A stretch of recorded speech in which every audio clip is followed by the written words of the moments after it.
You are listening to the Success Leaves Clues podcast, where we're having conversations with regular people doing outstanding and legacy-changing things in corporate America and entrepreneurship. If you're looking for the blueprint to help you make less mistakes on your journey to freedom and ultimate purpose, then this is the podcast for you.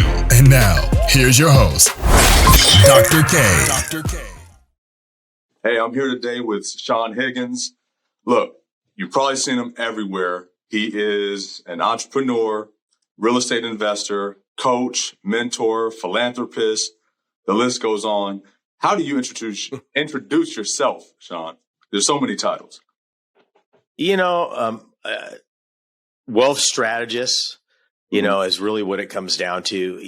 I've had a journey in the wealth creation industry, so to speak. I made a pact with myself 27 years ago when I started traveling extensively that I would not watch any movies. And I understand, I'm 59. So, movies in the back of a plane seat or Wi-Fi didn't exist. Yeah. So when they were, I was like, no, I'm not going to watch movies. I'm going to read something or write. Mm-hmm. And, I was sitting in a bar with a pilot probably, 12 years ago. I remember it was in San Jose, and we did a little bit of math on how much I've been flying. And he says, you realize you've been in the air a total of 3 months, like in the air. Wow. And so that's not on the ground. That's not sitting in an airport. That's literally in the air flying. And that was back of the napkin math. And it was pretty accurate. And, with that, I've said, I'm going to study something. I'm going to read something. I've got dyslexia and I'm probably the slowest reader on the planet, but I've probably read more books than pretty much anybody I know, except for when I start getting up into my upper echelons. John Maxwell is a good acquaintance of mine. He probably reads a little more than I do and some other people, but, I aspire to do that. And then, so with that, back to your question, I teach people, really good at teaching people how to make money. But there's a lot of other things I do. I know health really well, and I know people in that industry. And I'm not talking about just the U.S. I mean, mm-hmm. I've been all over the world. Just got back from Mongolia 2 weeks ago. Yeah. I'm going to Iceland next month. And, photography has been a passion of mine. So it's all about that learning and pushing yourself to the uncomfortable zone for me. So, there is a lot of really things that I'm good at. My passion is teaching people, normal people like you and I, how to become financially independent. And I say that with a loaded gun nowadays because there's all these quote unquote gurus online. You see them pulling up to their new jet. Nothing against Grant Cardone. I love him to death. But I mean, hey, don't talk about Uncle G. We got to work with him. Really? I mean, I'm not going to be buying a jet. I don't want to. Okay. I don't even want to be in that position to buy a jet, So what I mean by that is I want practical things that everyday people can use. Okay. Does that make sense? So that's where I'm at, but I'm really good at doing that. But anytime I'm working with somebody, I'm working with a girl right now that's I don't know what you call them, but she works with the FBI. She's one of the top 20 when they call and they need to find somebody. Psychic. She finds people. Oh, like a medium or something like that? Yeah. Yeah, it's a trip. It's a trip. First time I was with her, I didn't know that's what she was doing. She was in a meeting and all of a sudden she was called out. And about literally a month later, I found out what she did. And she goes, I go, oh, that's why in Utah. I'm going, why would the FBI be calling this chick? You know what I mean? Yeah. 45 minutes later, they found this girl. So, it's just, I get that. And I know that area and I'm helping her with the business stuff that she's doing. So it's once you start getting into that money area, a lot of things fit together with that. There's a lot of, what would you say, transformer parts that fit each other, Yeah. So it's important to keep reading. And I like how you said how you took the opportunity to say, look, I'm going to be on this plane and I'm not going to necessarily, be disengaged by watching a movie or doing something different, but instead you're going to actually be productive and take that time to read. What got you there? 100%. I don't know what it was. There's a lot of books on it right now. one of the things that Grant talks about all the time is that discipline. And, there's books on it now. Like there's the book, Atomic Habits, one of my favorite books of the last 5 years. And it was really interesting because he put into context, James Clear, the author there, of what I do, but in a more structured format.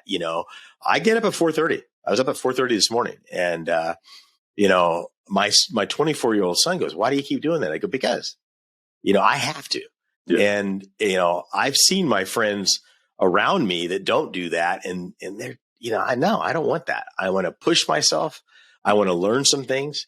I was just talking to a buddy of mine the other day, accountability partner. I says, I'm having trouble with this consistency in my workouts. And he goes, "What's going on?" We talked about it. You know what I mean? And, I was in Mongolia. Like I just mentioned, I took my, she's 8 years old. She was 7. She had her birthday in Mongolia. It was fantastic. And there was a group of people with us and older than I was, most of them, and health-wise, and I see that a lot, Dr. K, and I want your listeners to hear this. Everybody forgets the health end of things on their journey. I was lucky enough to be in a mastermind a number of years ago where this was brought up, and I thought, they're right, and started doing some research on that. And, maybe took it a little too far, but I know some phenomenal people worldwide that I get some, I look at this preventative, I look at my relatives, my uncles, people on this trip, and they can't do things because of this and that.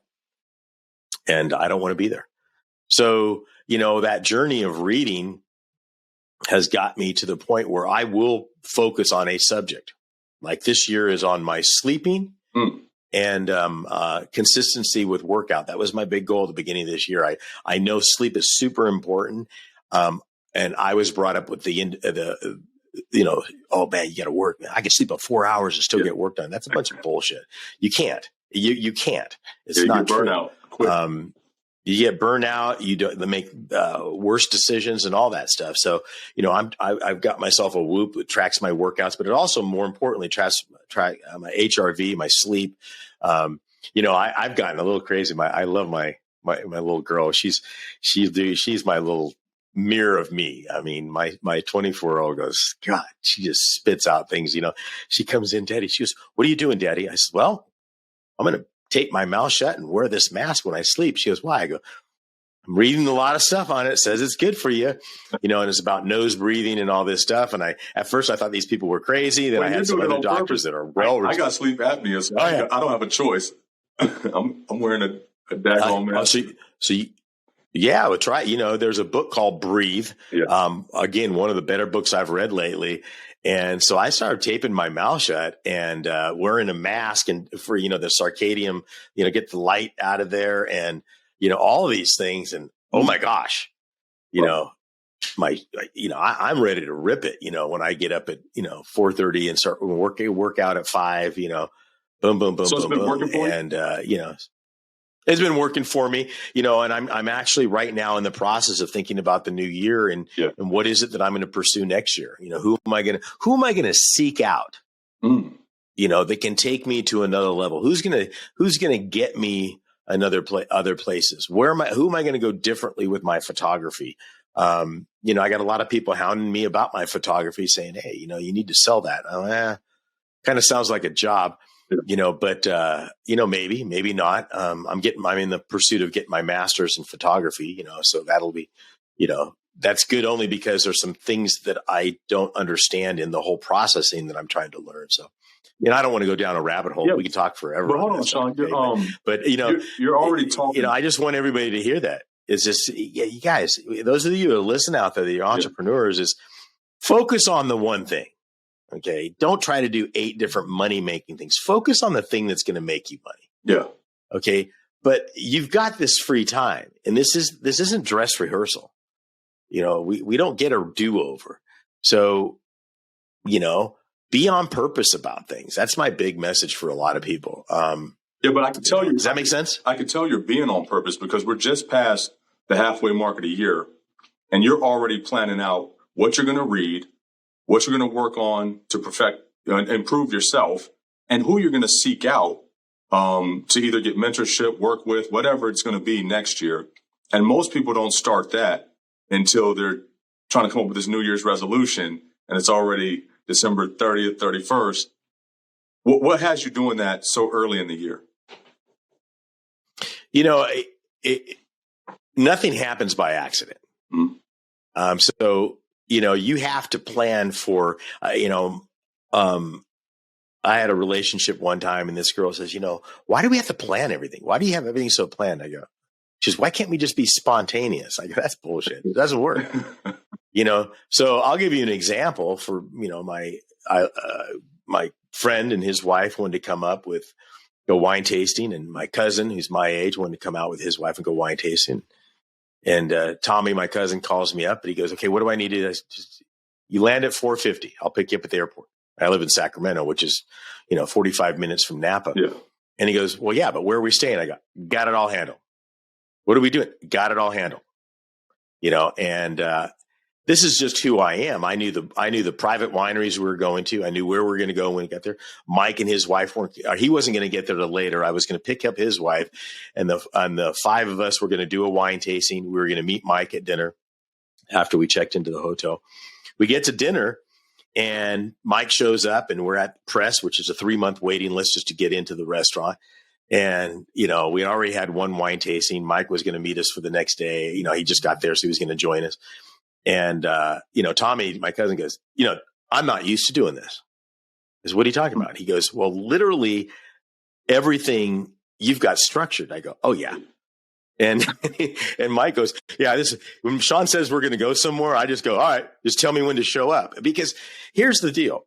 So we're at a restaurant, 3 months to get in. We're at a private winery the next day with a tasting where they flew in a chef to do the food to pair up the wine. Yeah. And then at the end of that, the winemaker comes in, who's a friend of mine, and we spend some time. He's talking about these. He ends up opening up $1,000 bottle of wine. I'm like, Dave, there's no way there's anything worth $1,000. And he goes, yeah, let's vertical taste. So we tasted it right next to something similar, and I taste. I'm like, holy crap! So we leave that, and Tommy's like, now what are we going to do? Yeah, right. After this, But it's structured. So that's a micro. Mm-hmm. Now let's take a macro. I've mentioned my daughter 7 times. So I was in Hawaii with Jack Canfield, Chicken Soup for the Soul. He's a good friend of mine.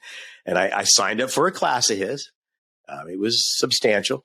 And it was a 3-day workshop, just 12 people hanging out at his house in Hawaii. And it was about setting goals and doing these things. He goes, Sean, what's the purpose? What are you doing here? I said, I want to be super on purpose with my daughter was 2 at the time. I says, I want to be really on purpose of experiences for my daughter. Mm-hmm. And he says to me, which was surprising from Jack, he says, they're going to be okay. I go, no, Jack, I'm not talking about making sure that she becomes the right kid. What I'm saying is I want to put certain things in front of her, experiences. I was broke growing up. My parents were. I don't know how many people could relate to that. I didn't know why we were broke. Yeah. Same here. But I mean, right. And my dad would come home. I remember this distinctly with the refrigerator box that he got from the back of Sears. Okay. And me and I had 3 brothers. We would make, or 2 brothers, 3 of us, and we would make a fort out of it. And that was like, oh my God. Okay. And we'd stand there and my dad would be there with the pen. He goes, where do you want the door? And we're like, over here, and, by the end of the weekend, we're jumping off the bunk bed on top of the thing and destroying it, whatever, but those type of experiences stuck in my head. So I'm not talking about how do I put my daughter in front of, but I've got means now. So we just got back from Mongolia. My daughter was with me. She's 7. She turned 8 on that trip. That's her 5th continent. She's been to Africa. She's had her 4th birthday at the Ritz-Carlton, not the chain, but the original Ritz-Carlton in London for tea time when she was 4. And it's not spoiled. It's like, I explain to her what's going on. We do the whole thing. And some of it retains, some of it doesn't. She got to hang out. So a lot of it's cultural too. It's experience. So yes, cultural. She gets, she gets struggle. I mean, she sees it. We're sleeping on dirt floors at somebody's house. And so when you go back to your original question of, the whole goal setting, things don't happen by accident. So what I'm planning right now has a fruition, has an incubation period, if you will, Dr. A, of, 30 days, a year. This is what I try to teach young entrepreneurs all the time. Your actions now are what's going to be going on later. So let's talk about real estate. If people are, I just need to do it. I need to do a deal. I need to do a deal. And I was like, dude, if you're here to do a deal, then you're not my student. I'm here to teach you how to do a strategy. You can do multiple deals. Okay. And so, if you're just here to do a deal and that's all you do, what do you do at the end of that deal? Now you got to start all over and get another deal. And you're always chasing the next Why deal. are you not doing? Yes. That was who I was on the phone with when you called. I was on the phone with Alex, my contractor, and we're having trouble with a different contractor. And, but it's also setting us up for two things we're working on: current and future. Okay. So we've got probably $1.2 million worth of deals in the hopper right now, but those don't just happen. And everybody loves to look at the guru and see like a Grant Cardone, nothing but respect, driving up to his new jet. But I also look immediately going, okay, what was happening to make that experience happen? Yeah. What did he have to do? And I said earlier, I don't want to be in the position to buy a jet. Well, that's on purpose also, because that means I have to do this much more work. I know exactly how much I have to do to afford the lifestyle that I want. You get to a certain point where it's like, okay, there's a lot of hours, a lot of time spent away from your daughter that you have to put in. That's going to, allow you to get to that jet. Yep. 100%. And then some of it's about, okay, if I'm taking on a new project, who around me can help me facilitate that? So let's say that you're my IT guy because you're the guru in that area, Dr. K, and I say, okay, I'm going to need somebody on this. I'll tell you what I'll do. I'm going to put all this together and I want you to run the whole thing. And I'll give you 25% of our net. So now you've got an incentive to make that happen. And by the way, I want an exit strategy. So after 2 years, you and I will sit down, either you buy me out or we do something. Right. You know what I mean? Because I don't stop having ideas, like for instance, I'm in the process of setting up a nonprofit so I can teach prisoners in California a life skill of making money for when they get out. Okay, so what is that going to take? So I met some people this weekend. How do we do this? What are we going to take to make that? How do we get the plan? Where do we, blah, blah, blah, blah, blah. But I will only do that if it's not going to take away time, because, God gives everybody 24 hours. Everybody gets 24 and everybody's hours. Not getting up at 4:30. So yeah, there's that advantage, but also that makes me go to bed early too, by the way. But here's the crazy thing, years ago, I was sitting with Dave Mackey from John Mackey, excuse me, and his CFO from Whole Foods. And first of all, I was like amazed that I was sitting next to these guys. I mean, John, man, he's doing a deal with Amazon. That was right after he had done the deal with Amazon. And he told that whole story. It's fascinating, by the way. But I'm sitting there because it was a breakout session. So I got to sit with him, his CFO, and one other guy. And I'm like, and it was about the subject was talk. We break into small groups. We discuss it, blah, blah, blah. And I'm going, how do you run 3,000 stores and still find time to be here? He goes, oh, that's all I do.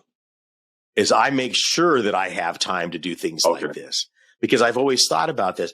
Then the conversation shifted over to a CFO, and the CFO goes, I spend 3 hours on Fridays planning out my next week. I said, why is that? He goes, because the more time I plan my week out, the more free time I have.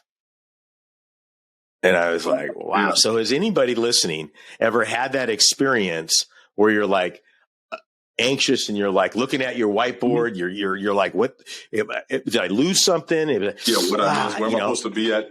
Yeah. Where am I supposed to be at? Instead of sitting there going, what's low hanging fruit? What are the things I need to do to kick the can down the road to move that project forward and then get the heck out of there as quickly as you can. I mean, my goal today is 1:15. I'm having lunch with my ex-wife and I want to be there at 1:15. I'm done for the day, Right. And, well, it depends on how that conversation goes. It could go a little longer. No, she's good. Yeah, that it makes a lot of sense. You said that you were in a breakout session. So were you at some type of convention or seminar? Yeah, this is conscious capitalism. It's something that John and there's a book out there called oh God, I just drew a blank on it.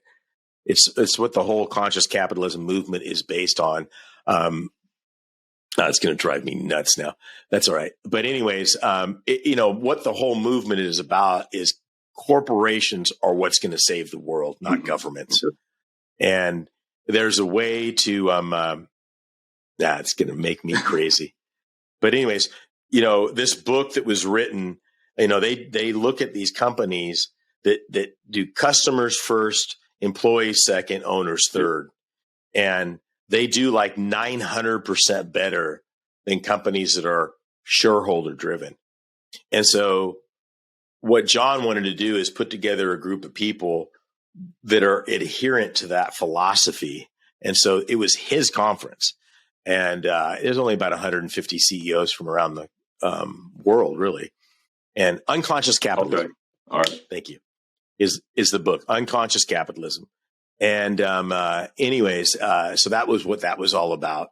And part of the whole process is a speaker would get up and we'd have discussions about things, and then we'd break into small groups, spend 5 minutes a piece discussing what it is, come back in, share some ideas, things like that, Yeah, powerful. Definitely. I asked you that because somebody who actually teaches, mentors, does seminars, and yet you're still attending them. So I was just trying to see what do you see as far as your growth and why you attend conferences still, even though you're at, a peak in your career. No, I'm not at a peak. There's no way. I literally have a budget. Great question, by the way. I don't think anything about it, but I would be remiss to stand in front of a room and ask somebody to spend $30,000. That's how much some of my most expensive training is for me to personally work with you. If I wasn't willing to do the same thing, I literally have had a budget for the last 12 years of 50,000 plus. So I'm planning on spending $50,000 next year, and I want to find the right group, to be with. And every year it's a different deal. Sometimes it's the same one. There was one group that how much did I spend with it? Probably 30,000 a year for 4 years straight. That was just on top of the other stuff. That was hanging out with a guy by the name of Keith Cunningham. I don't know if you're familiar with Rich Dad, Poor Dad with Robert Kiyosaki. Another one of my uncles. Keith is the Rich Dad. So he wrote that book and gave it to Robert because he said no one would ever buy a book like this. And there you go. So I got to hang out with Keith 3 days, 10 hours a day, 4 times a year for 3 years. Wow. Here's a guy that sold his first company for $1.6 billion. If you don't think that had an impact on me, I don't, and I can pass that on to other people. I mean, my job is to train people, right? My job is to help people. If I wasn't out there sharpening the saw, who am I? I mean, it's funny because people look at me, especially in your age bracket, and they're like, you're really into tech. I'm like, well, why would I not be? Yeah. Are you kidding? I do Slack. I got Trello. I've got all the stuff because it's super easy to move forward with things. My assistant lives in Venezuela. She's my right-hand person. I've never actually met her before, and yet she runs my world. I've got my IT person in Ecuador. I've got, so I embrace what's useful. I mean, think about this. This is exciting. I get goosebumps talking about this. We are in the most incredible country on planet Earth, in the most incredible time in human history, with more technology and ability to do things that anybody has ever had in the history of mankind. Wrap your head around that for a minute. And then tell me you can't make it happen here. Shame on you. I mean, that should be embarrassing. Yeah. And if anybody's, I was sitting with the eagle hunters in Mongolia 3 weeks ago on their dirt floors. You know, they had Persian carpets on top of it and their little, you know, Mongolian, you know, Genghis Khan type gurs. And they were sharing their food with us. You know, if that's not humbling, I don't know what is. And they would give their, you know, a lot just to have a glimpse of an opportunity of what we have. And you can't forget that. Yeah, absolutely. I think sometimes what holds us back in this country is that we take it for granted. Oh, so it's like no doubt. Comfort. And then, you know, it's comfort zone. And then also the you know, people are just discovering how manipulative the media is. The media is a bunch of bullshit. I mean, you know, the inflation, you know, the whole thing with Joe Rogan saying that they're redefining what inflation, a recession is. And what it is or isn't. Also, they're going to redefine it so nobody thinks there's a recession going on. And as ridiculous as that is, who cares if there's a recession going on? Who cares if there's, you know, the Ukraine stuff? And I don't mean it unsympathetic. I mean it that doesn't affect me. So who the president is or not, what they're passing or not, is this 24-hour cycle that we've never had that kind of eyes on. Somebody said to me, we have never been more divided in this country. Never. I go, really? So the Civil War wasn't kind of a big deal? Well, that's not fair. I go, really? 500,000 people died. I mean, give me a break. You know, I go, the only reason you think that is because that's what they want you to think, or that's what I mean, think about this, Dr. K. You've got to produce something every hour of every day to get people to pay attention to you. You're going to make a mountain out of a molehill. And it is true, you know, and then, you know, the division and, I think it's crazy. Turn off your media. Into media that I had. I'm originally from Tampa, Florida. I live in Virginia now. I live in Richmond, but I'm originally from Tampa. So I was in Jacksonville, Florida. We had a hurricane that came through, and media was covering it. Gas stations are shutting down, all of this stuff. Now, if you know anything about Florida, Floridians deal with hurricanes like it's just another rainstorm, right? So they're dealing with 100%. It. They're covering it on the news. I got family calling, checking on us. And outside, the sun's shining and we're barbecuing. And I'm like, here in Jacksonville? Like, I was like, I'm looking out the window while this is on the news. And they're like, it's like, I was like, they're trying to keep you as a viewer glued to the TV and watching it as long as possible. Well, then everybody's worried about it. You know, it's just all this show, all this shenanigans that are going on. I mean, if you haven't seen Social Dilemma, you know, and I know you know because you're in the IT industry and you understand. I've got online, I've got, you know, my YouTube and all, you know, my online marketing. I can tell you what my clients eat for lunch on a regular basis. It's that scary. It is true. You know, so. The challenge is, there's a great interview with Joe Rogan had with a professor, and I can't remember the guy's name, but he's been studying this stuff for 12 years. And, you know, I'll go real quick on this and get off it, but I think it's important for people to know how manipulated we're being right now. Is they took 1,000 people, you know, I'll butcher the numbers, but it's close. 1,000 people, gave them a subject to make a decision on. 90% of the people agreed with it, 10% didn't, and not doing anything by sending them different information, but just simply by changing the way that they got their search engine optimization. In other words, what their feed was within 2.5 weeks changed that opinion to a 50-50 split. Now that doesn't, I want to be really clear. They weren't sending them stuff that would influence that decision. It was the way searches came up in their search engine that made it that way. That's how scary it is. So he was also saying that had Zuckerberg known what was going on in 2016, he could have simply done a one thing, and it's to get out the vote, not to vote for anybody particular. 2 weeks before the general presidential election in 16, and Hillary would have won by over 434,000 votes. It's That's how impactful it is. And I'm not saying that to make a political statement by any stretch of the imagination. Who's influencing you? And, I stopped watching the media of any sort back in, I think it was 16 or 17. It was right after the whole debacle with that, because I had been watching both sides of it and nothing surprised me. And everybody was kind of losing their minds. I'm like, and then I was realizing their feed is telling them that. So, okay, that's fine. Let's put that aside. What's it doing to your regular day-to-day operation that you and I were just talking about, like the hurricane of the year, and you're out there barbecuing going, not sure what they're talking about. Yeah, I'm not sure. So now this whole, let's go back to the whole, it's a recession. Okay, so wait a second. The way Wikipedia defines a recession is going to impact me. How? How is that going to impact me? No. It's not going to impact. It's not going to impact the call I just got from Alex on my contractor.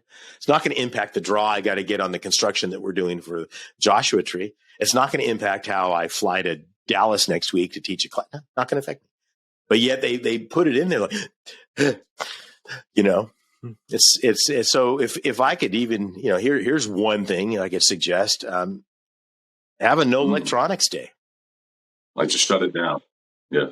Try it. Shut it down for a day. You're not allowed to literally turn it off. And then how would we find a restaurant? I can tell you how we use it. Right. No GPS. You know what I mean? It's just, and it's funny because it's no GPS. It's like, well, I got to look for a restaurant that's got the right reviews. Who's reviewing that? So again, I just want to people to be aware of that. So anyways, I don't know. To me, I think it's interesting. If you turn that stuff off, the world still spins one rotation every 24 hours. You touched on a couple of books. You're an avid reader. I read not as much as I probably should. I try to, keep a book in my hand for the most part. And some of the best is the 21 Irrefutable Laws of Leadership by John C. Maxwell. You talked about Chicken Noodle Soup for the Soul. I've read that one. And, of course, Robert Kiyosaki's Rich Dad, Poor Dad is kind of the entrepreneur kickoff for most people. What was your defining book or kickoff book? A kickoff book for somebody brand new. So if you're working for somebody and let's say you're making, I don't know, up to 80 grand a year, I would say somewhere in that area. And you've never been an entrepreneur before. And I don't care how old you are. You really need to start off with the basics. The basics would be, you're looking at The Richest Man in Babylon, is key, I think. You've got to look at that. Rich Dad, Poor Dad is good. It starts to teach you about getting things to pay for itself on that. I think that is good. 21 Irrefutable Laws of a Leader is incredible if you're going to be leading people. I love John. John's a friend of mine. I've traveled with him before. Those are just powerful things that you can look at. Believe it or not, I'm going to lump Atomic Habits in there by James Clear. And if you could break that down, because all of the reading and everything is all fine and dandy, most people, Dr. K, are in a tipping point mode. And what I mean by that is you've got something you're doing and you're trying to do something different, but it's not paying the bills. So who do I have to become? And your listeners need to write this down. If you want to become, and I said it earlier, but in a disguise, if I want to become Grant Cardone and buy a jet, okay, who do I have to become to do that? Yeah, I see. So the habits is what's going to make that. Okay, so if I'm looking at this, we can do it, rip a page out of Tony Robbins' book. What exactly is he doing? What time does he get up? What does he read? What does he do? All of it? Like your listeners are listening to this right now. So if you want to, let's just take me, for example, and I'm not putting myself up on a pedestal, but if somebody's listening, it's going, it's by design. I want to spend more time with my family. I want to spend more time with my travel. I want to spend more time, whatever. Okay. So what does that look like money-wise? And who do I have to become to make that happen? So I go back to Atomic Habits. And those are the things that are watching TV. Okay. I love watching TV. It becomes habitual. Let's just say that is. Then unplug it. That doesn't, well, you just plug it back in. Yeah, but you have to plug it back in. Yeah. Well, if that doesn't work, then attention. Put things that you don't want to do and make them more difficult, and put the things you want to do and make them more simple. Okay, so when you're thinking about that and you put a list together, you can't be that person that makes $250,000 a year or whatever if you're not doing the same things that a $250,000 a year person is doing. I mean, I know it sounds ridiculous when it comes out of your mouth, but and I hope some of your listeners are going, well, yeah, I guess, right. Duh, kind of makes sense. But, I really want to break it down to what are some steps that people can do. And that's what I talked about in the very beginning. Is who do you have to become X? A priest, a nun, an engineer. I don't care what it is. There's certain things you have to do to make that happen. I got a kid that just, he's not a kid anymore, but he just retired from Navy SEALs. SEAL Team 8 was his last team. And I said, what are you doing, Blake? And I've been mentoring this kid since he was literally a little kid. His dad and I were really good friends. And, who did he have to become a Navy SEAL? Yeah, it's not easy. I mean, there's certain mentalities. So, yeah. So a lot of people don't think about that when they say, and they want to pursue money.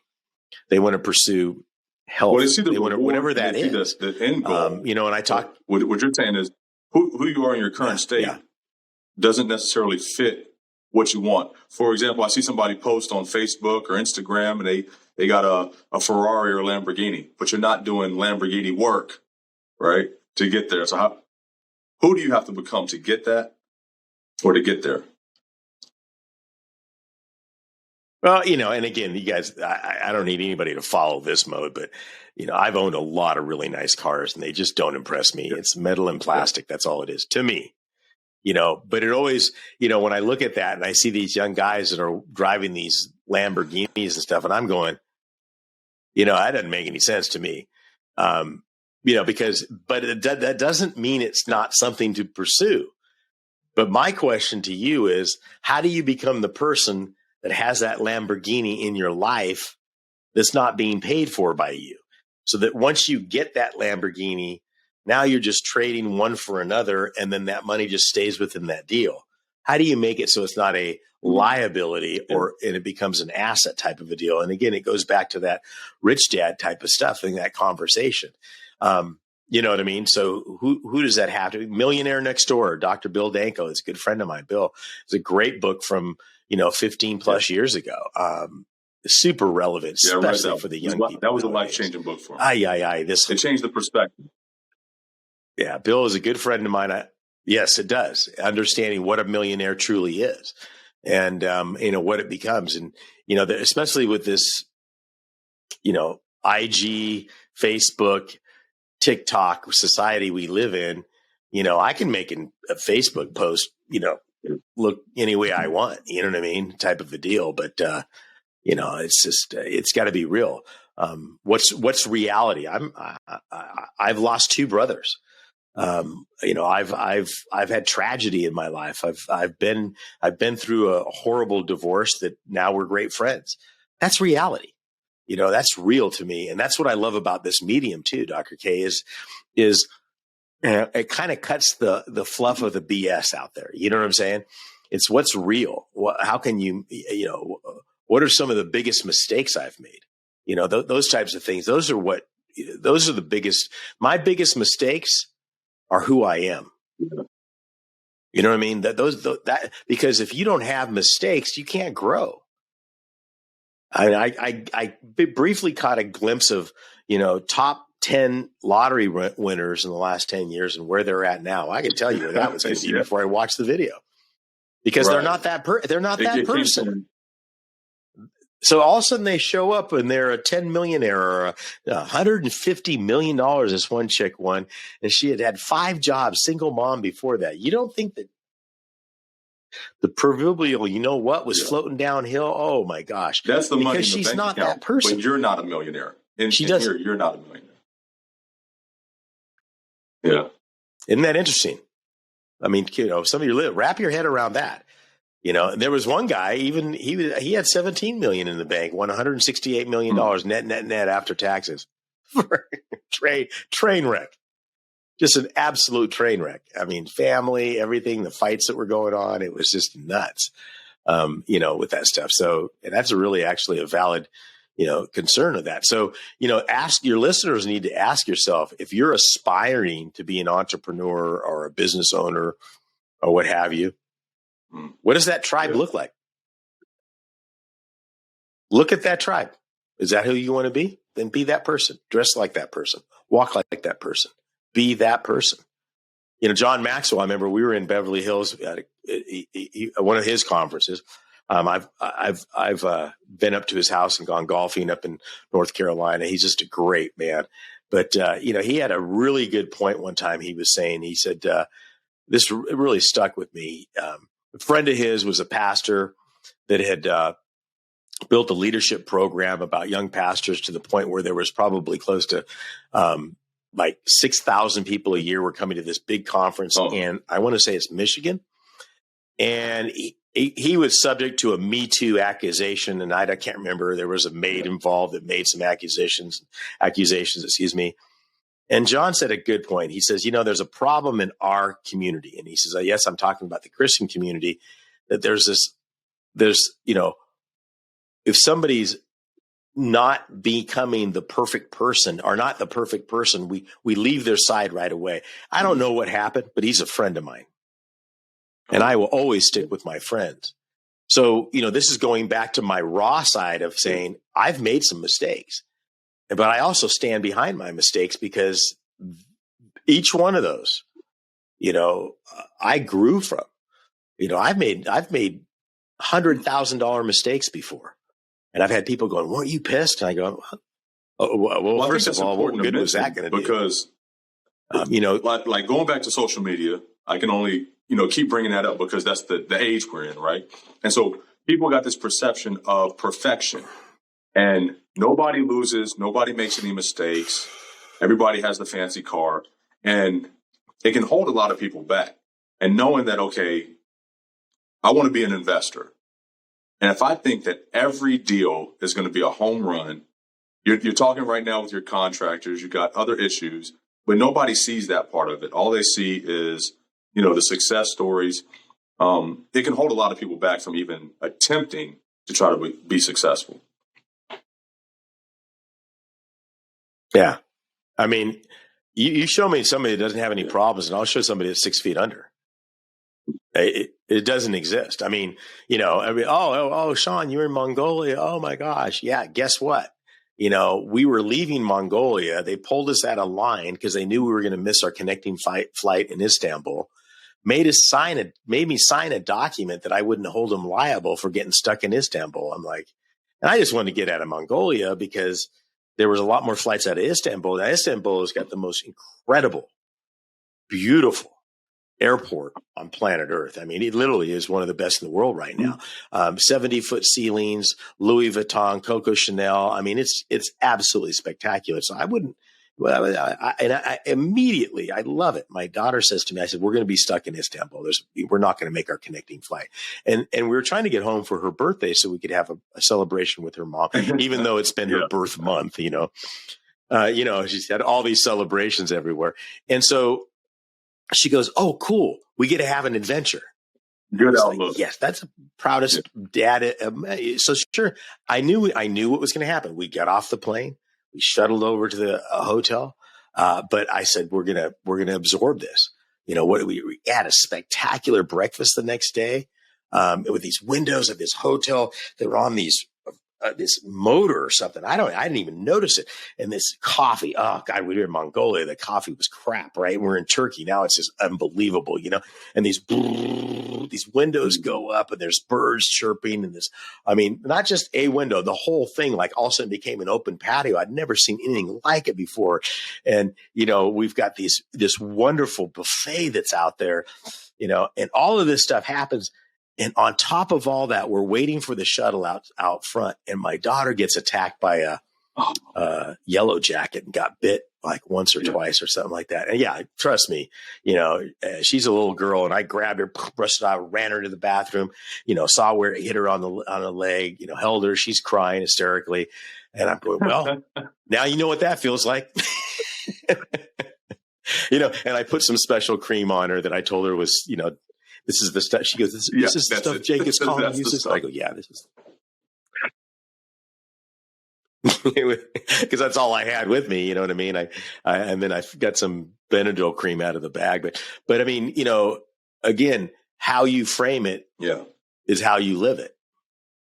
And so everybody's like, it took you how long? It took us 58 hours to get home. Yeah. But everybody wants to look at the pictures, don't they? And think that this is the life. And that's the whole point. So, again, for the entrepreneurs, if you don't think you're going to struggle a little bit, then get out. And if you think that somebody gets to a point where they don't have any problems, just open up a tabloid from the rich and famous, and they're going through it too. Gosh, that's front and center. Yeah, everybody, and it's just how you deal with it, how you show up, and always remember, people are watching. So when tragedy hits you, what are you going to do about it? Absolutely. Everybody's watching. You've had a lot of accomplishments. I do want to bring up your philanthropy, because it's not common, right? It's not something that you hear about a lot. And some people, the goal is, again, to have a material thing or drive this particular car, have the Grant Cardone private jet. And for me, a huge goal is just to be a philanthropist. So kudos on that. And tell us a little bit about what you have in the works. Yeah, there's a couple things going on. I got a camp being set up in the Serengeti in Africa right now.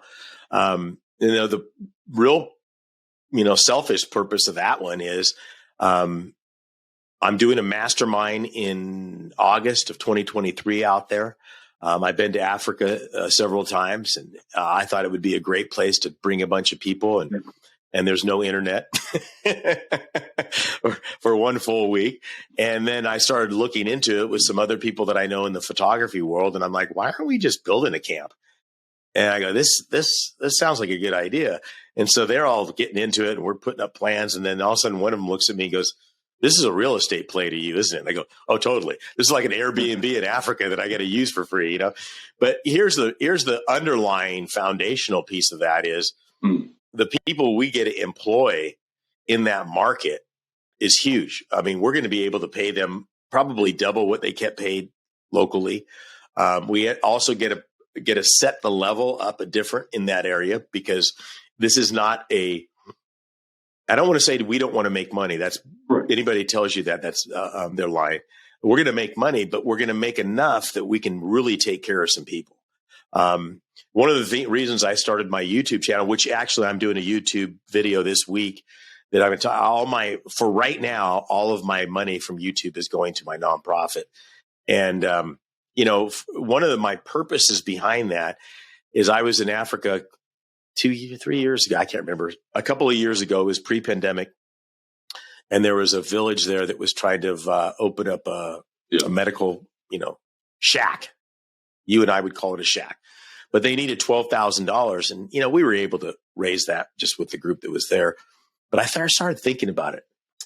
Imagine if I had 20,000, 30,000 people following me on YouTube. And I'm just giving out good content, doing whatever. And then I go, you know what? I'm here in Africa. This is, Jacob. He's a Maasai warrior. And they're trying to put some stuff together for this particular school that they're trying to do. And this is how it's going to impact. And we're only going to take $50 per person. Good. Think about that, Dr. K. Everybody can do $50. I can set up a real quick deal. But do you know how quickly $10,000 raises for that? 100% goes to that particular facility. So I've started setting some stuff up like that. And we just recently, like last weekend, tapped into, we might, and this is a big M, be able to tap into educating guys that are in prison on how to make money when they get out. Yeah. And, again, right place, right time. I heard about this and I'm like, oh, that'd be cool, because, they already have a skewed mold of what's going on. So why not reframe that, because if they think they just got to go out and get a job, that is one way to do it. But there's other ways to make it happen. There's with them coming franchises home, they could buy. too. I mean, they gotta check that block on the application, and there's some. Yeah. So be your own boss. Be your own boss and be that person that can get. I just and helping a couple guys out of prison in Salt Lake. That's kind of how it started. These guys are incredible, and they're killing buying some real estate. And I love their story. Gangbangers. All that stuff. That's how the world's going to change. It's not going to change by somebody saying, "Oh, we're not racist" or anything like that. Oh, I've been around the world. Let me tell you something the United States isn't. It's not racist. We got to work on some stuff. There's no doubt about it. I mean, and we're getting better every time. But it's people that go out there and say, how can I provide an opportunity? And again, let's get away from the media. There's so many people that are in those areas of economic hardships that want an opportunity, so then provide it for them and let the chips fall with where they are. I've got stories about racism with my family, being Catholic and a farm and waking up to some bad people because of that. And that's a distant past from my grandparents, but okay. Doesn't affect me. I'm going to go out there and kick some ass in this economy, in this culture, in this country that has never existed before on planet Earth. Never, ever. And so again, I would be remiss of two things. If I didn't become successful, I have a responsibility to the rest of the world. I have a responsibility to the rest of the world to become successful. And number two, along the way, help out those that don't have the same opportunity in front of them, that are looking for it. I don't want the person that's complaining. Nope. Not interested. I love that, Sean. Hey, look, it's been great having you on. I appreciate everything you've shared with us. I appreciate you opening up and, helping the viewers to, just take in all the knowledge and experience that you have. So I really appreciate it. If anybody wants to see, we do conferences all the time. If anybody's interested, just click on, go to saen360.com. There's conferences. I think we've got, put a link on it. Yeah. Put a link and they can click on it, enroll for free as my guest. And when you come out and see me, make sure you tell me where you clicked on. So it's just, it'll be powerful to be able to see. I just love this medium and I love it. I just had somebody in Dallas goes, I heard you on so-and-so podcast. I'm like, rock and roll. I love it. Click the link it's fun. And get out to the conference, but save me a seat because I'll be there. There you go.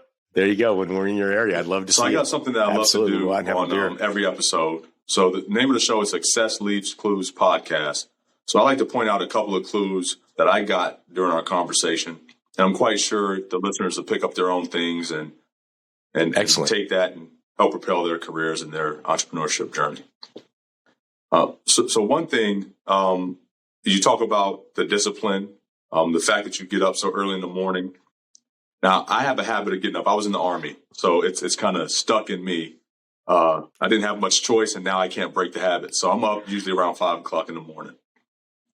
The other thing you talk about is reading, and you read a lot. And I know that reading does a lot for you, not only what you're getting from the books, but again, it goes right back to that discipline and saying, hey, I have a choice. Thank you for listening to another episode of the Success Leaves Clues podcast. Be sure to follow Dr. K on Instagram at Dr. K Washington or the podcast page at Success Leaves Clues Podcast. We'll see you here next time.